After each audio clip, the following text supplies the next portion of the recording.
من سيئات أعمالنا من يهده الله فلا مضل له ومن يضلل فلا هادي له وأشهد أن لا إله إلا الله وحده لا شريك له وأشهد أن محمدا عبده ورسوله. اللهم صل على محمد وعلى آل محمد كما صليت على إبراهيم وعلى آل إبراهيم إنك حميد مجيد. اللهم بارك على محمد وعلى آل محمد كما باركت على إبراهيم وعلى آل إبراهيم إنك حميد مجيد. يا أيها الذين آمنوا اتقوا الله حق تقاته ولا تموتن إلا وأنتم مسلمون. يا أيها الناس اتقوا ربكم الذي خلقكم من نفس واحدة وخلق منها زوجها وبث منهما رجالا كثيرا ونساء واتقوا الله الذي تساءلون به والأرحام إن الله كان عليكم رقيبا. يا أيها الذين آمنوا اتقوا الله وقولوا قولا سديدا يصلح لكم أعمالكم ويغفر لكم ذنوبكم ومن يطع الله ورسوله فقد فاز فوزا عظيما.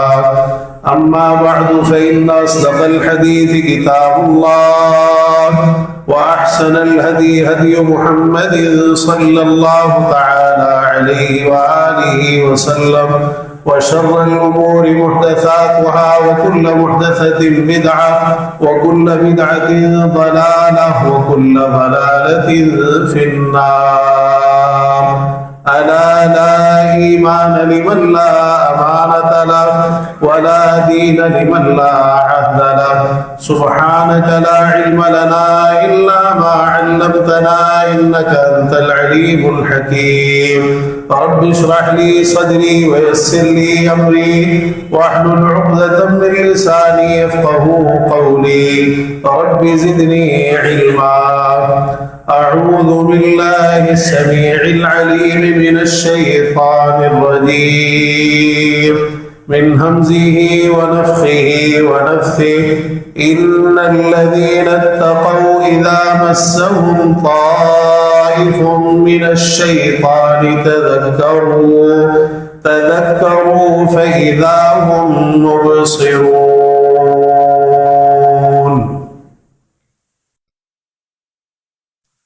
ہر قسم کی تحمیدات، تسبیحات، تحلیلات، تقدیسات، تمجیدات، تکبیرات اور عبادات کے لائق صرف اور صرف اللہ وحدہ لا شریک، احکم الحاکمین، ارحم الراحمین، احسن الخالقین بالجلال والاکرام ہے.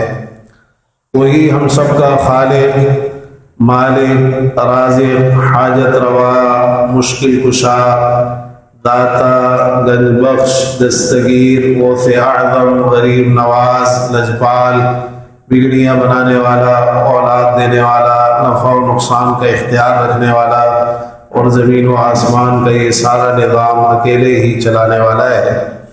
درود و سلام ہو امام الانبیاء والمرسلین، سید الاولین والآخرین، شفیع المذنبین، رحمت للعالمین، ہم سب کے رہبر و رہنما، مقتدی و پیشوا، امام اعظم، قائد اعظم، رہبر اعظم جناب محمد رسول اللہ صلی اللہ تعالی علیہ وآلہ وسلم کی ذات گرامی پر کہ جنہیں اللہ رب العزت نے میرے اور آپ کے لیے قیامت تک آنے والے انسانوں کے لیے اسوہ حسنہ، بہترین نمونہ بنا کر مقبول فرمایا اور اپنی محبت، رحمت، مغفرت، جنت، ہدایت، نجات اور سعادت کو آپ کی اتباع اور پیروی کے ساتھ لازم کر دیا ہے.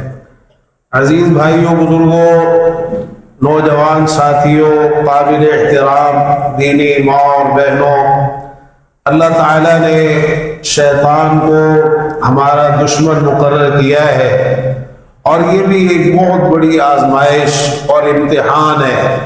پیارے پیغمبر جناب محمد رسول اللہ صلی اللہ تعالی علیہ وآلہ وسلم کا ارشاد گرامی ہے، لو اراد اللہ الا یعصى ما خلق ابلیس، اگر اللہ کا ارادہ یہ ہوتا کہ اس کی نافرمانی نہ کی جائے تو وہ ابلیس کو پیدا ہی نہ کرتا۔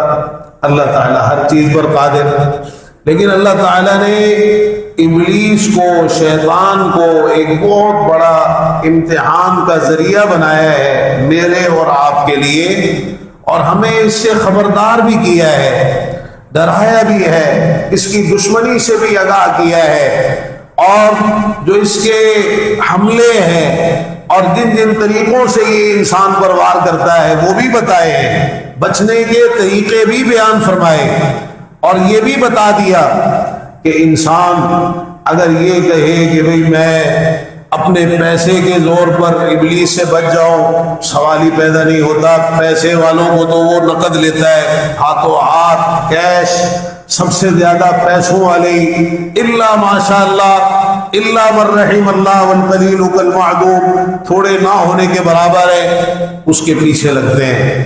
کوئی اپنے عہدے اور منصب کے بل بوتے پر کہ بھئی میں تو فلاں ہوں، میرے اوپر کہاں اس کا زور چلے گا، نہیں، بڑے بڑے عہدوں منصبوں والے۔ قرآن مجید میں اللہ تعالیٰ نے جو رسولوں کے نافرمان ہوئے ہیں ان میں سب سے نمایاں الملا، سردار، چودھری، وڈیرے قسم کے لوگ، عہدے اور منصب رکھنے والے، وہ سب سے زیادہ شیطان کے پیچھے چلنے والے ہوتے ہیں۔ ان کے عہدے اور منصب انہیں شیطان سے نہیں بچا سکتے۔ کوئی کہے میرا تو خاندان فلاں ہے، میں تو بچ جاؤں گا شیطان سے، اتنی اس میں ہمت کا نہیں بچ سکتا۔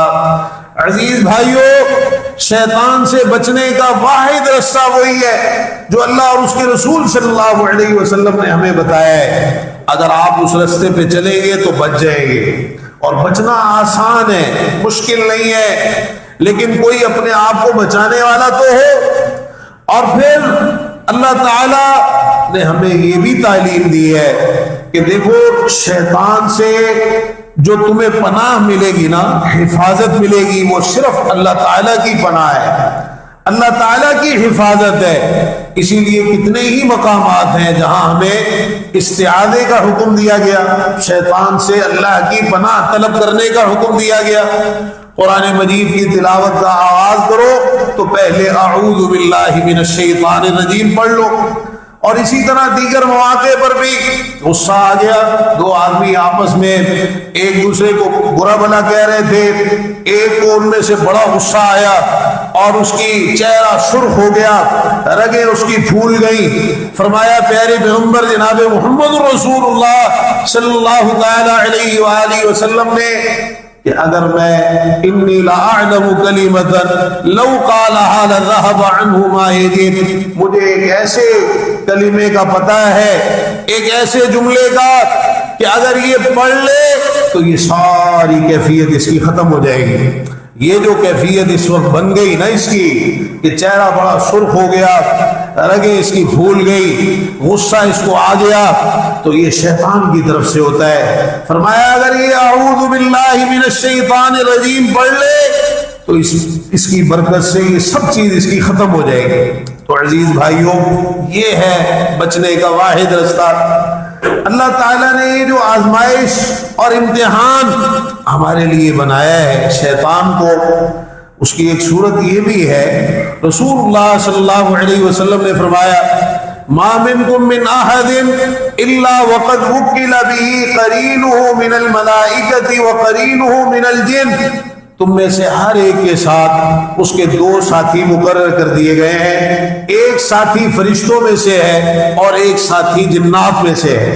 اور دوسری روایت میں آپ نے اس کی وضاحت فرمائی کہ یہ جنات میں سے جو ہے یہ شیطان۔ اب مطلب یہ ہے کہ ایک تو ہے فرشتہ جو انسان کو اچھی باتوں کی تلقین کرتا ہے، خیر کی طرف لے جانے کی کوشش کرتا ہے اور انسان کو خیر کی طرف راغب کرتا ہے، اور دوسری طرف ہے شیطان، وہ انسان کو شر کی طرف لے کے جاتا ہے، برائی کی طرف۔ یہ ہر انسان کے ساتھ مسلط ہے، اللہ تعالیٰ کی طرف سے مقرر کر دیے گئے اور ان کی ڈیوٹی لگا دی گئی۔ جب تک انسان زندہ ہے یہ اس کے ساتھ اس پر ایک آزمائش اور امتحان کے طور پر اللہ کی طرف سے مقرر کر دیے گئے۔ بلکہ ایک روایت میں رسول اللہ صلی اللہ علیہ وسلم نے ام المومنین سید عائشہ صدیقہ رضی اللہ عنہ سے یہ فرمایا، ایک رات آپ باہر تشریف لے گئے، ام المومنین پریشان ہو گئی، غیرت آ گئی کہ اس وقت آپ مجھے چھوڑ کر کہاں جا رہے، دیگر ازواج مطہرات بھی تھی۔ تو آپ جب تشریف لائے فرمایا مالکی یا عائشہ غیرتی، عائشہ کیا ہوا، غیرت آ گئی؟ فرمانے لگی اللہ کے رسول صلی اللہ علیہ وسلم وَمَالِي لَا يَغَارُ مِثْلِي عَلَى مِثْلِكَ، کیوں نہ غیرت آئے مجھ جیسی کو آپ جیسے اتنے عظیم شوہر پر کیوں نہ غیرت آئے، مجھے آپ کا یہ جانا بالکل بھی گوارا نہیں ہوا۔ تو آپ نے فرمایا اَقَدْ جَاءَكِ شَيْطَانُ، عائشہ تمہارا شیطان تمہارے پاس آ گیا تھا؟ کہنے لگی اللہ کے رسول صلی اللہ علیہ وسلم کیا میرے ساتھ شیطان بھی ہے؟ فرمایا ہاں، ہر انسان کے ساتھ ہے، مع کل انسان، ہر انسان کے ساتھ ہے۔ فرمانے لگی اللہ کے رسول صلی اللہ علیہ وسلم آپ کے ساتھ بھی ہے؟ فرمایا ہاں میرے ساتھ بھی ہے، وَلَكِنَّ اللَّهَ أَعَانَنِي عَلَيْهِ فَأَسْلَمَ فَلَا يَأْمُرُنِي إِلَّا بِخَيْرٍ، لیکن اللہ تعالیٰ نے اس کے خلاف میری مدد فرمائی اور وہ مطیع ہو گیا، اب وہ مجھے خیر کے سوا کسی بات کا حکم نہیں دیتا، وہ میرا مطیع ہو گیا، فرما بردار ہو گیا، اب وہ مجھے صرف خیر ہی کی تلقین کرتا ہے۔ تو یہاں بڑی وضاحت سے آپ نے بتا دیا۔ اب اس معاملے کو ہمیں سمجھنا ہے کہ ہم کس طرف جاتے ہیں۔ شیطان تو مقرر ہے اور ایک آزمائش اور امتحان کے طور پر اللہ تعالیٰ کی طرف سے اس کی ڈیوٹی لگائی گئی۔ ایک مومن، ایک مسلمان، اللہ کا اطاعت گزار، فرما بردار، متقی، پرہیزگار، نیک آدمی، اس کا معاملہ کیا ہے؟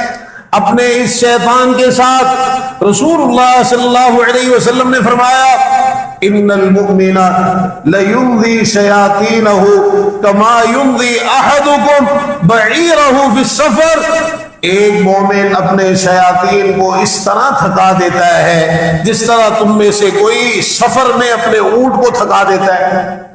ایک مومن، حافظ ابن قیم رحمہ اللہ فرماتے ہیں کہ اس طرح تھکاتا ہے کہ جب شیطان، مختلف شیاطین ایک مومن پر حملہ آور ہوتے ہیں اور اس کو گمراہ کرنے کی کوششیں کرتے ہیں تو ایک مومن اپنے ان شیاطین پر کوڑے برساتا ہے۔ کس چیز کے کوڑے برساتا ہے؟ اللہ کے ذکر کے کوڑے برساتا ہے، توبہ استغفار کے کوڑے برساتا ہے، اللہ کی اطاعت فرما برداری کے کوڑے برساتا ہے، نماز کے کوڑے برساتا ہے۔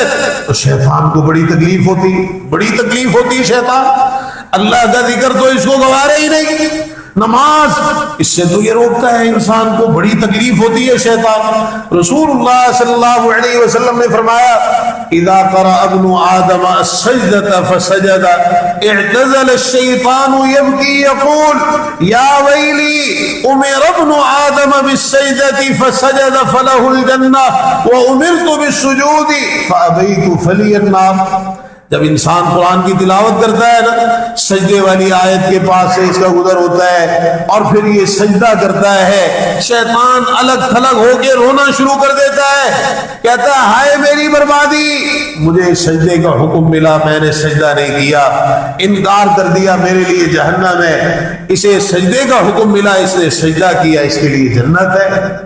یہ شیطان کو انسان کے سجدے رلاتے ہیں، بڑی تکلیف پہنچاتے ہیں۔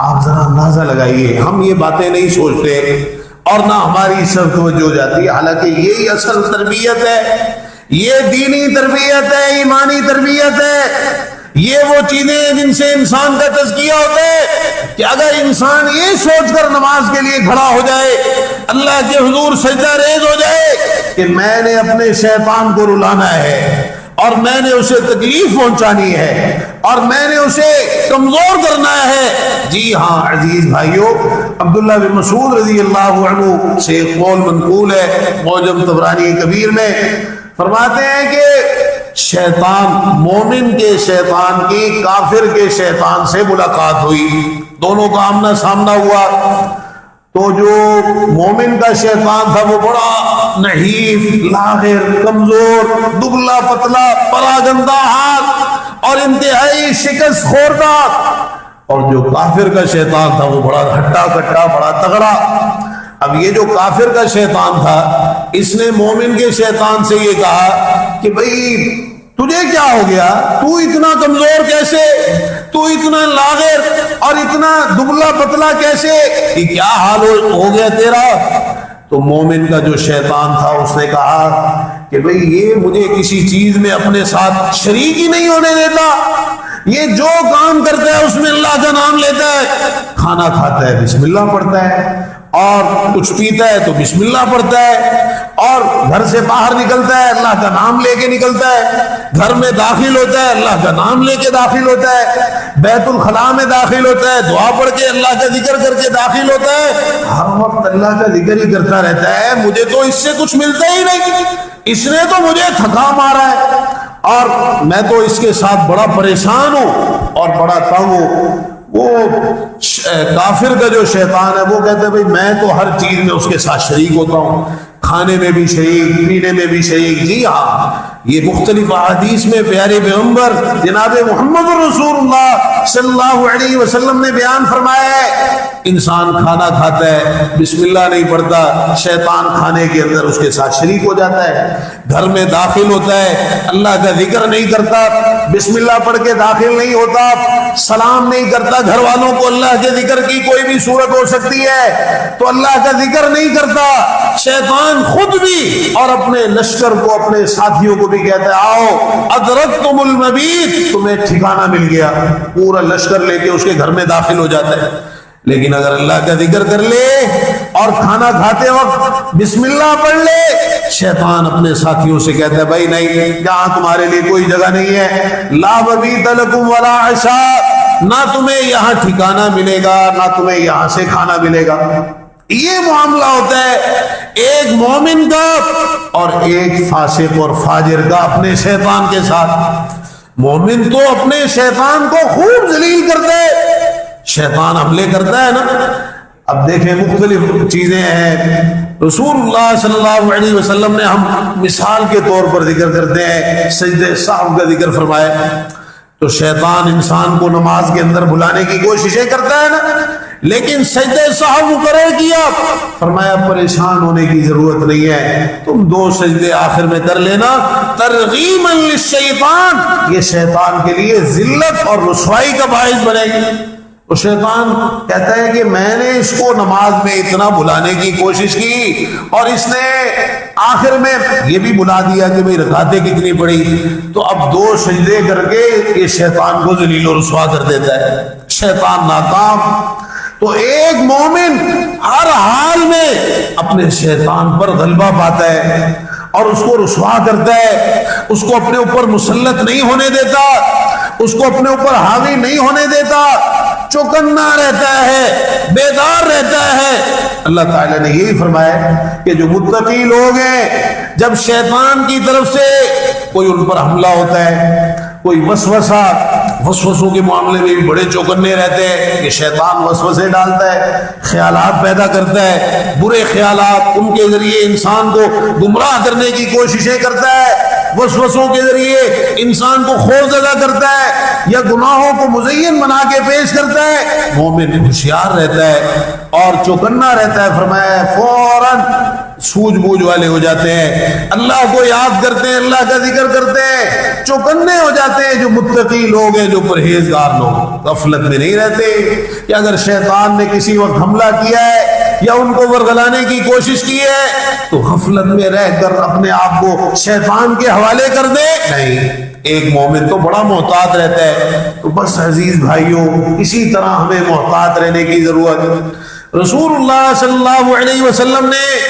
ہمیں مختلف احادیث کے اندر یہ بتایا ہے کہ دیکھو شیطان کا جو تسلط ہے، ہم نے عرض کیا آزمائش اور امتحان کے طور پر ہر ایک کے ساتھ، لیکن ایک مومن اس کو شکست دیتا ہے۔ لیکن جب کوئی اللہ کی نافرمانیاں کرتا ہے، گناہ کے کام کرتا ہے، تو وہ اپنے شیطان کو اور طاقتور بناتا ہے۔ پھر یہاں سے شیطان اس پر مسلط ہوتا ہے اور اس پر غلبہ حاصل کرتا ہے اور اس پر حاوی ہوتا ہے، اتنا حاوی ہو جاتا ہے، اتنا حاوی ہو جاتا ہے کہ پھر اس کو بالکل اللہ کے ذکر سے، اللہ کی یاد سے غافل کر دیتا ہے۔ اللہ تعالیٰ قرآن مجید میں فرماتا ہے وَمَن يَعْشُ عَن ذِكْرِ الرَّحْمَٰنِ نُقَيِّضْ لَهُ شَيْطَانًا، جو رحمان کے ذکر سے غافل ہوتا ہے نا، ہم اس کے لیے ایک شیطان کو اس پر مسلط کر دیتے ہیں تو وہ اس کا گہرا ساتھی بن جاتا ہے۔ یہ سزا کس چیز کی ہے؟ یہ شیطان کا غلبہ اور شیطان کا تسلط اللہ کے ذکر سے غفلت کا نتیجہ ہے۔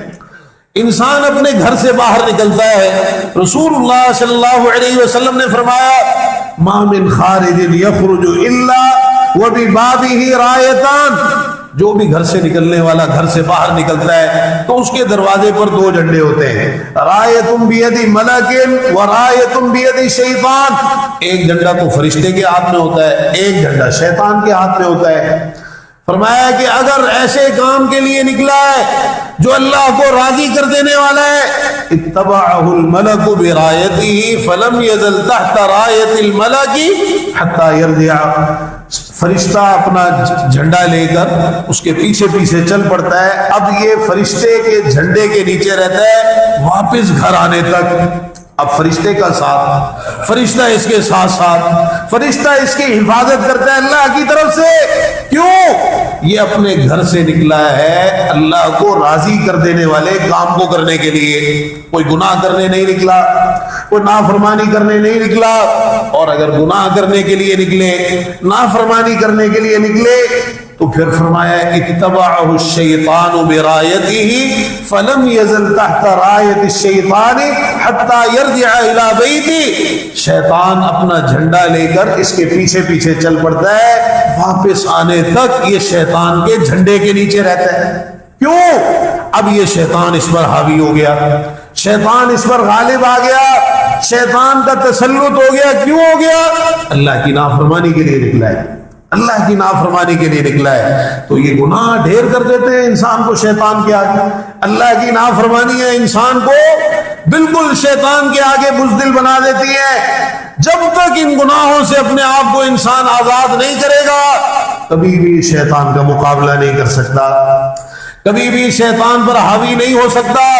شیطان کا مقابلہ اللہ کی اطاعت کے ذریعے، نیک کاموں کے ذریعے، اللہ کے ذکر کے ذریعے اور گناہوں سے دور رہ کر، گناہ کر کر کے تو ہم نے اپنے آپ کو شیطان کے حوالے کر رکھا ہے۔ بلکہ عزیز بھائیوں، بعض گناہ تو انسان کو شیطانی بنا دیتے ہیں، بعض ایسی بھی احادیث ہیں رسول اللہ صلی اللہ علیہ وسلم نے کچھ چیزوں کا ذکر کیا اور ان کے کرنے والوں پر لفظ شیطان کا اطلاق کیا۔ مثال کے طور پر آپ نے ایک شخص کو دیکھا کہ وہ کبوتری کے پیچھے بھاگ رہے ہیں، فرمایا شیطان یتبع شیطانۃ، شیطان شیطانی کے پیچھے بھاگ رہے ہیں، یہ شیطان شیطانی کے پیچھے بھاگ رہے۔ یہ کبوتر بازی بڑا ناپسندیدہ کھیل، بڑا ایسا کھیل جو انسان کو اللہ کے ذکر سے غافل کر دینے والا، اللہ کے ذکر سے دور کر دینے والا کھیل اسلام میں جائز ہے، لیکن بنیادی چیز کیا ہے کہ اللہ کے ذکر سے دور کرنے والا نہ ہو، بامقصد کھیل ہو۔ تو یہ جو کبوتر بازی کا کھیل ہے، فرمایا شیطان شیطانی کے پیچھے بھاگ رہے ہیں۔ بچوں کو دیکھا، چھوٹے چھوٹوں کو ہم نے کہ جی وہ کبوتر آ کے بیٹھ گیا، پتھر مار رہے، سیٹیاں بجا رہے، اس کام میں لگ گئے۔ تو کیا فرمایا؟ شیطان شیطانی کے پیچھے بھاگ رہے۔ آپ نے دو آدمیوں کو دیکھا ایک دوسرے کو گالیاں نکال رہے ہیں، رسول بلکہ صحابی نے پوچھا اللہ کے رسول صلی اللہ علیہ وسلم سے، اللہ کے رسول صلی اللہ علیہ وسلم ایک شخص مجھے برا بھلا کہتا ہے اور وہ مجھ سے کمتر ہے، تو میں اس سے کچھ بدلہ اپنا لے سکتا ہوں؟ آپ نے فرمایا المستبانی شیطانانی یتہاترانی و یتکاذبان، دو گالیاں دینے والے دونوں شیطان ہیں، ایک دوسرے پر الزام لگاتے ہیں اور بڑھ چڑھ کر ایک دوسرے پر جھوٹ بولتے ہیں۔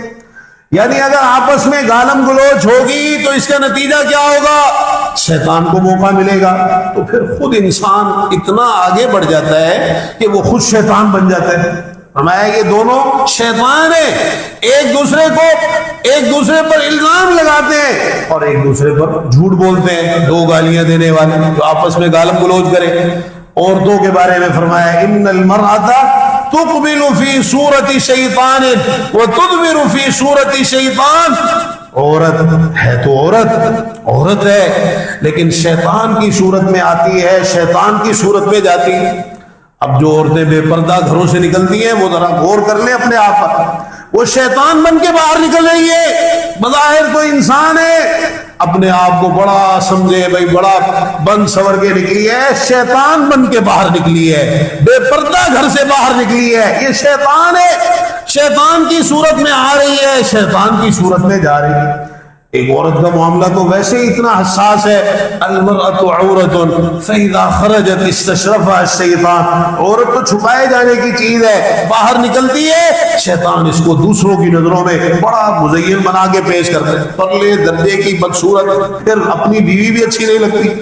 آج کل کا ایک بہت بڑا المیہ عزیز بھائیو یہی ہے, بہت سارے شادی شدہ لوگ ایسے ہیں کہ جو اس چیز کا شکوہ کرتے نظر آتے ہیں, گھر میں بیوی سے بات کرنے کو دل نہیں لگتا, باہر والی بڑی اچھی لگتی ہے, تمہارے اوپر شیطان مسلط ہے نا, وہ تمہیں حرام چیزیں اور غلط چیزیں اور جو گناہ اور نافرمانی والی چیزیں, وہ جو غلط رشتہ ہے نا, اجنبی عورت کے ساتھ تعلقات بنانا, دوستیاں لگانا, خلوتیں اختیار کرنا, فونوں کے اوپر باتیں کرنا چھپ چھپ کر.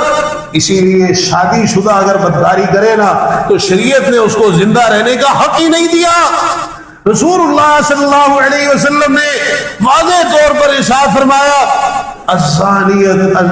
فرمایا کہ بدکاری کرنے والا مرد اور بدکاری کرنے والی عورت شادی شدہ ہیں, ان کو رجم کر دو, سنسار کر دو, پتھر مار مار کے. شادی کرنے کے بعد بھی کالی کرتوتیں نہیں چھوڑی.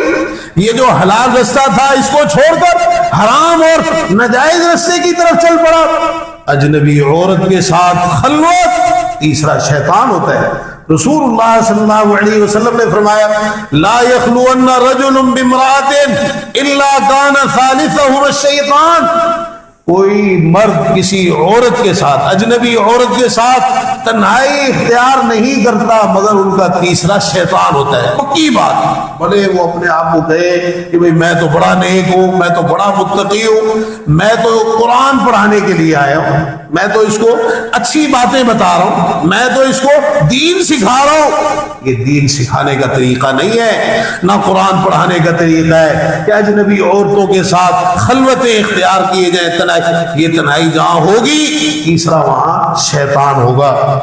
تو عزیز بھائیوں, یہ شیطان کے ساتھ جو دوستی ہے نا, یہ وہ اسباب ہیں اور وجوہات ہیں کہ جن کے ذریعے سے انسان کی شیطان کے ساتھ نہ صرف دوستی ہوتی ہے بلکہ شیطان انسان پر غلبہ پا لیتا ہے اور تسلط حاصل کر لیتا ہے, اور نتیجہ یہ ہوتا ہے کہ خود انسان ہی شیطان بن جاتا ہے.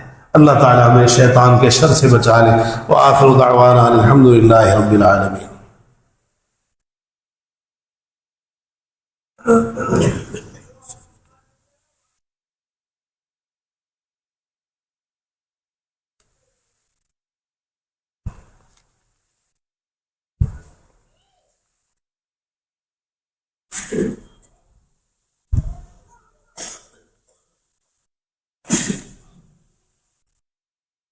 إن الحمد لله نحمده ونستعينه ونستغفره ونعوذ بالله من شرور أنفسنا ومن سيئات أعمالنا. من يهده الله فلا مضل له ومن يضلل فلا هادي له, وأشهد أن لا إله إلا الله وحده لا شريك له, وأشهد أن محمدا عبده ورسوله. اللهم صل على محمد وعلى آل محمد كما صليت على إبراهيم وعلى آل إبراهيم إنك حميد مجيد. اللهم بارك على محمد وعلى آل محمد كما باركت على إبراهيم وعلى آل إبراهيم إنك حميد مجيد. عزیز بھائیوں, بہت چھوٹی چھوٹی باتیں ہیں اور چیزیں ہیں شیطان سے بچنے کے لیے, اس کے تسلط اور اس کے غلبے سے اپنے آپ کو بچانے کے لیے, کہ جن کا خیال رکھنا ضروری ہے. رسول اللہ صلی اللہ علیہ وسلم نے جمائی کا ذکر کیا. انسان جمائی لیتا ہے, باسی آتی ہے, تو فرمایا کہ اگر ہاں ہاں کرے گا تو شیطان ہنسے گا, اس پر شیطان ہنسے گا. اور اگر منہ کے آگے ہاتھ نہیں رکھے گا، فرمایا منہ کے آگے ہاتھ رکھ لے، اس کو روکنے کی کوشش کرے، منہ کے آگے ہاتھ رکھے، نہیں رکھے گا تو شیطان اس کے منہ کے اندر داخل ہو جائے گا، شیطان داخل ہو جائے گا۔ کھانا کھا رہا ہے، دائیں ہاتھ سے کھانا، دائیں ہاتھ سے پینا، اور دائیں ہاتھ سے کوئی چیز لینا، دائیں ہاتھ سے کوئی چیز پکڑانا۔ آپ نے فرمایا کہ دائیں ہاتھ سے لو، دائیں ہاتھ سے دو، دائیں ہاتھ سے کھاؤ، دائیں ہاتھ سے پیو۔ شیطان بائیں ہاتھ سے کھاتا ہے، بائیں ہاتھ سے پیتا ہے، بائیں ہاتھ سے لیتا ہے، بائیں ہاتھ سے دیتا ہے، یہ شیطان کا طریقہ ہے۔ تو تم نے شیطان سے اگر بچنا ہے پھر دایاں ہاتھ استعمال کرو، دائیں ہاتھ۔ کوئی لقمہ کھانے کا نیچے گر گیا، فرمایا نہیں، اٹھا لو، جو تکلیف دہ چیز اس کو لگی ہے، گندگی وغیرہ، اس کو صاف کر لو، شیطان کے لیے اس کو نہ چھوڑو، شیطان کے لیے اس کو نہ چھوڑو۔ اور کوئی کھڑے ہو کر اگر کسی کی مجبوری ہے بہرحال، لیکن اس کو معمول بنا لینا، پانی پی رہا ہے تو کھڑے ہو کے پی رہا ہے، اور اس کا یہ معمول ہے، کچھ کھا رہا ہے تو کھڑے ہو کے کھا رہا ہے۔ ایک شخص نے پانی پیا تو فرمایا کہ تم پسند کرتے ہو کہ تمہارے ساتھ بلی جو ہے پانی پیے، یا فرمایا کہ بلی کا بچا ہوا پانی تم پیو، تو فرمایا کہ نہیں، میں نہیں پسند کرتا کہ بلی جو ہے وہ میرے ساتھ پانی میں شریک ہو، میں بلی کا بچا ہوا پانی پیوں یا بلی میرے ساتھ پیے۔ فرمایا تمہارے ساتھ اس نے پانی پیا ہے جو بلی سے بھی برا ہے، شیطان نے، تم نے کھڑے ہو کے پیا ہے، کھڑے ہو کے تم نے پانی پیا، بلکہ فرمایا کہ قے کر دو۔ اس نے جب پانی پیا، مسند احمد کی روایت، فرمایا قے کرو، نکال دو باہر سارا، پسند کرتے ہو کہ تم بلی کا جھوٹا پیو؟ کہنے لگا نہیں، فرمایا تمہارے ساتھ تو اس نے پی لیا جو بلی سے بھی برا ہے، شیطان۔ یہ کھڑے ہو کر کھانے پینے کو جو معمول بناتے ہیں اور جن کی یہ عادت ہوتی ہے، ان کا یہ معاملہ ہے۔ پھر اگر کوئی نماز باجماعت چھوڑ دے، آ جا کے ساری بات نماز پہ آئے گی، ساری بات نماز پہ آئے گی، اور نماز کے اندر بھی فجر کی نماز پہ آئے گی۔ رسول اللہ صلی اللہ علیہ وسلم نے فرمایا ما من ثلاثة في قرية ولا بدو لا تقام فيهم الصلاة الا قد استحوذ عليهم الشيطان۔ تین آدمی کسی بستی اور صحرا میں ہیں اور نماز باجماعت کا اہتمام نہیں کرتے، شیطان ان پر غالب آ جاتا ہے۔ اور پھر فرمایا جماعت کو لازم پکڑو، لازم پکڑو، اگر شیطان سے بچنا ہے تو لازم پکڑو۔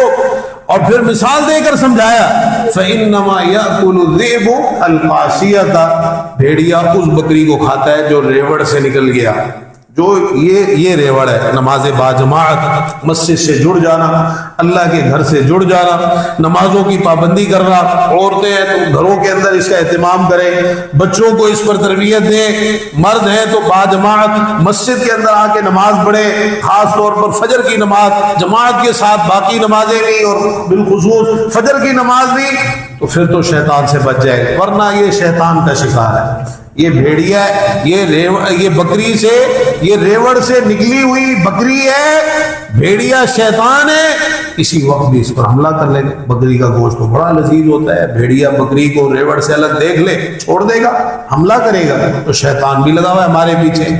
تو یہ اگر کوئی فجر کی نماز میں پیچھے رہ گیا نا، جماعت سے پیچھے رہ گیا، یا کوئی دوسری جماعت کا اہتمام نہیں ہے، بس وہ سمجھے کہ شیطان اس پر حملہ آور ہو گیا، اور شیطان کا لقمہ بن گیا، اپنے آپ کو بچانے کی فکر کرے وہ۔ تو عزیز بھائیوں، یہ بڑا ایک خطرناک مسئلہ ہے۔ اسی طرح صراط مستقیم پر گامزن رکھنا اپنے آپ کو، کتاب و سنت پر، قرآن و حدیث پر، شرک سے بچنا، بدعات سے بچنا، سنت سے ہٹ کر جو کام ہے ان سے اپنے آپ کو بچانا۔ رسول اللہ صلی اللہ علیہ وسلم نے سیدھی لکیر کھینچی تھی اور دائیں بائیں بھی لکیریں کھینچی، فرمایا یہ جو سیدھا رستہ ہے نا، یہ تو اللہ کا رستہ ہے، صراط مستقیم، لیکن یہ جو دائیں بائیں ہیں نا، یہ مختلف رستے ہیں، ہر رستے پر شیطان، یہ شیطان کے رستے ہیں، کوئی دائیں نکل جائے یا کوئی بائیں نکل جائے۔ اور یہ جو بدعات کا معاملہ ہے، یہ تو بہت زیادہ سنگین معاملہ ہے۔ سفیان ثوری رحمہ اللہ فرماتے تھے کہ البدعۃ احب الی ابلیس من المعصیہ، بدعت ابلیس کو گناہ سے زیادہ پسند ہے، کیونکہ گناہ ہے، توبہ کر لی جاتی ہے گناہ سے، انسان کو احساس ہو جاتا ہے، کیونکہ وہ گناہ تو سمجھ رہا ہے نا، لیکن بدعت کو تو اچھا سمجھ کے کرتا ہے۔ شب معراج آ رہی ہے نا ہمارے ہاں جی، شب معراج، لوگ پوچھ رہے ہیں جی اس کی نماز کتنی ہوتی ہے، روزہ رکھنا ہے، تمہیں اور نفلی روزے رکھنے کی توفیق نہیں ملی، ان بدعات کے روزے رکھنے کا تمہیں بڑا پتہ ہے کہ بھئی شب برات کا روزہ رکھنا ہے، شب معراج، سوموار جمعرات کا روزہ رکھو، ایام 20 کے روزے رکھو ہر مہینے، جو مسنون روزے نہیں، مسنون چیزیں نہیں، جو بدعات ہیں پھیلتی ہیں بڑی تیزی سے، شیطان پیچھے ہوتا ہے، نہیں نہیں یہ کرو بھائی کرو، اس میں کون سی بات، نماز ہی تو پڑھنی ہے، نفل ہی تو پڑھنے اللہ کا، اور پھر ایسے ایسے طریقے اور ایسے ایسے خود ساختہ، نہیں میرے بھائی، من عمل عملا لیس علیہ امرنا فہو رد، جس کسی نے کوئی بھی ایسا عمل کیا آپ نے فرمایا جس کے بارے میں ہمارا حکم نہیں ہے وہ مردود ہے، وہ عمل بھی مردود ہے، صاحب عمل بھی مردود، اللہ تعالیٰ قبول ہی نہیں فرمائے گا۔ پڑھتے رہو نفل، لگے رہو ساری رات ذکر اذکار، جو خود ساختہ طریقے سنت سے ہٹ کر تم نے کرنے کرتے رہو،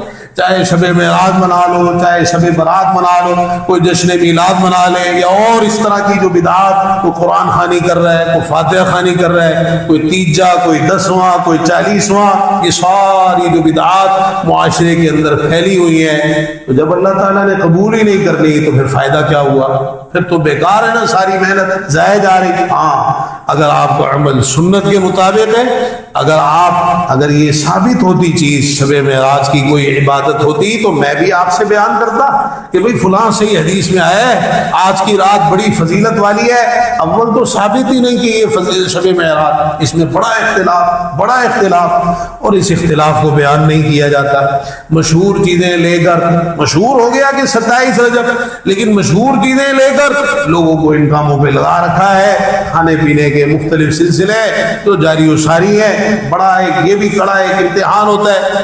ہمیں پوچھتا ہی نہیں ہے نا کہ آپ جو جائز دعوتیں وہ بھی کوئی نہیں پوچھتا، اتنی خشکی جو ہے وہ ہو گئی کہ حالانکہ اتنی بھی خشکی نہیں ہے، کیوں کہ کھانے پینے کے سلسلے ہمارے ہاں ان کی کوئی اہمیت نہیں ہے۔ عزیز بھائیوں، جو کام سنت سے ثابت نہیں ہے بھئی کھانا ملے گا، دیگ آ جائے گی، ویسے سنت والے کاموں پہ بھی لوگ نہیں کرتے، ایسے کاموں پہ بڑے نکل آئیں گے، ہاتھ کھڑے ہو جائیں گے، میں کروا دیتا ہوں، میں کروا دیتا ہوں، نہیں چاہیے ہمیں، نہ کروانا ہے۔ جو کام سنت سے ثابت ہی نہیں ہے، جو اللہ کے رسول صلی اللہ علیہ وسلم کے طریقے سے ثابت ہی نہیں ہے، کوئی اہتمام اس موقع پر نہیں کرنا چاہیے۔ اللہ تعالیٰ ہمیں ہر قسم کی بدعات سے بچا لے۔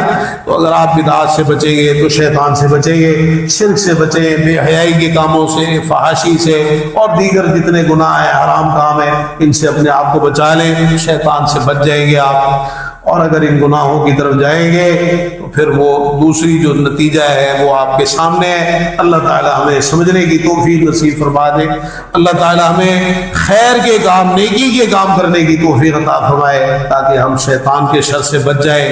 فرشتہ ہمارا ساتھی ہے، اسی کا ہم پر غلبہ ہو اور اسی کا ساتھ جو ہے وہ ہمیں ملے، خیر کے کاموں کی طرف ہمیں راغب کرے، اور شیطان کا ہم پر تسلط نہ ہو، شیطان ہم پر کبھی بھی غالب نہ آئے، حاوی نہ ہو۔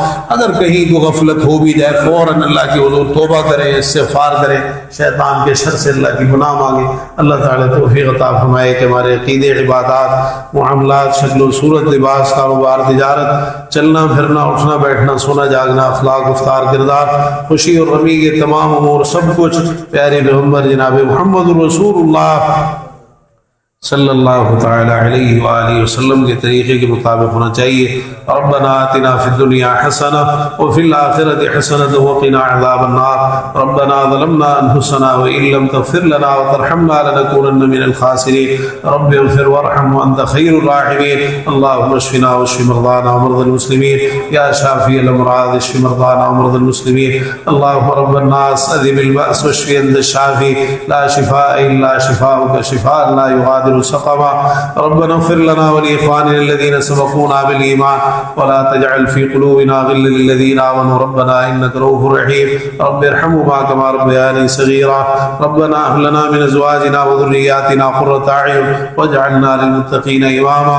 اللهم استر عوراتنا وآمن روعاتنا، اللهم إنا نسألك العفو والعافية والمعافاة في الدنيا والآخرة، اللهم لا سهل إلا ما جعلته سهلا وأنت تجعل الحزن إذا شئت سهلا تعالى. اللهم طهر قلوبنا من النفاق وأعمالنا من الرياء وألسنتنا من الكذب وأعيننا من الخيانة، فإنك تعلم خائنة الأعين وما تخفي الصدور. اللهم اكفنا شر الأشرار وكيد الفجار ومن كل طارق يطرق إلا طارق يطرق بخير يا رحمن. اللهم لا تشرد من الأعداء ولا الحاسدين. اللهم أعز الإسلام والمسلمين. اللهم انصر المظلومين من المسلمين. اللهم انصر المجاهدين في سبيلك في كل مكان. اللهم عليك بالكفار أجمعين. اللهم إنا نجعلك في نحورهم ونعوذ بك من شرورهم. اللهم اكفناهم بما شئت. اللهم لا تسلط علينا من لا يرحمنا. ربنا تقبل منا إنك أنت السميع العليم. رب ارحمهما كما ربياني صغيرا. ربنا هب لنا من أزواجنا وذرياتنا قرة أعين واجعلنا للمتقين إماما وتب علينا إنك أنت التواب الرحيم. سبحان ربك رب العزة عما يصفون وسلام على المرسلين والحمد لله رب العالمين.